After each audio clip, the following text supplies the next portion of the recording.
দশম শ্রেণীর সকল ছাত্রছাত্রীদের প্রোগ্রেস টিউটোরিয়াল ইউটিউব চ্যানেল এবং ফেসবুক পেজে স্বাগত। আমাদের আজকের আলোচনার বিষয় হলো দশম শ্রেণীর ইতিহাসের প্রতিরোধ ও বিদ্রোহ, বৈশিষ্ট্য ও বিশ্লেষণ অধ্যায়ের এমসিকিউ। প্রথম এমসিকিউটি দেখো, 1878 খ্রিস্টাব্দে অরণ্য আইনে অরণ্যকে ভাগ করা হয় উত্তর 3টি শ্রেণীতে।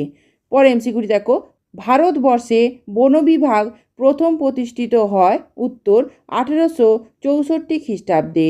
পরের এমসিকিউটি দেখো, বিদ্রোহ বলতে বোঝায় উত্তর প্রতিষ্ঠিত ব্যবস্থার বিরুদ্ধাচারণ।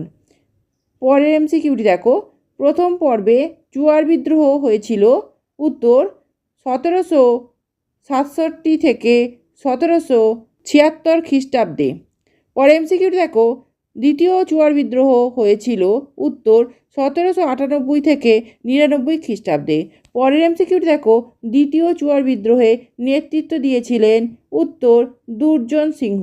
পরের এমসিকিউটি দেখো, 1798 থেকে 99 খ্রিস্টাব্দে বাঁকুড়া জেলার দক্ষিণ পশ্চিম ও মেদিনীপুর জেলার উত্তর পশ্চিমাংশে ঘটেছিল উত্তর চুয়ার বিদ্রোহ।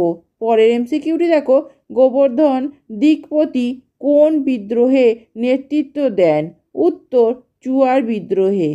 পরের এমসিকিউটি দেখো, প্রথম পর্বের চুয়ার বিদ্রোহের নেতা ছিলেন উত্তর জগন্নাথ ধল।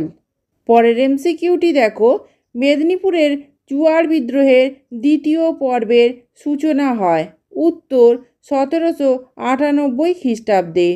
পরের এমসিকিউটি দেখো, কোল বিদ্রোহ 1831 থেকে 32 খ্রিস্টাব্দে হয়েছিল উত্তর ছোটনাগপুরে। পরের এমসিকিউটি দেখো, প্রথম কোল বিদ্রোহ দেখা দেয় উত্তর 1820 খ্রিস্টাব্দে। পরের এমসিকিউটি দেখো, দ্বিতীয় পর্বের কোল বিদ্রোহের সূচনা হয় উত্তর 1831 খ্রিস্টাব্দে। পরের এমসিকিউটি দেখো, হো, মুন্ডা, ওরাও প্রভৃতি সম্প্রদায় ছিল উত্তর কোল আদিবাসী। পরের এমসিকিউটি দেখো, 1831 খ্রিস্টাব্দে কোলরা প্রথম বিদ্রোহ ঘোষণা করে উত্তর রাঁচিতে। পরের এমসিকিউটি দেখো, কোল বিদ্রোহের নেতা ছিলেন উত্তর বুধু ভগত। শেষ এমসিকিউটি দেখো, কোল বিদ্রোহ দমন করা হয় উত্তর 1833 খ্রিস্টাব্দে। আজকের ভিডিওটি এই পর্যন্ত। ভিডিওটি ভালো লাগলে অবশ্যই লাইক, শেয়ার এবং সাবস্ক্রাইব করো। ধন্যবাদ।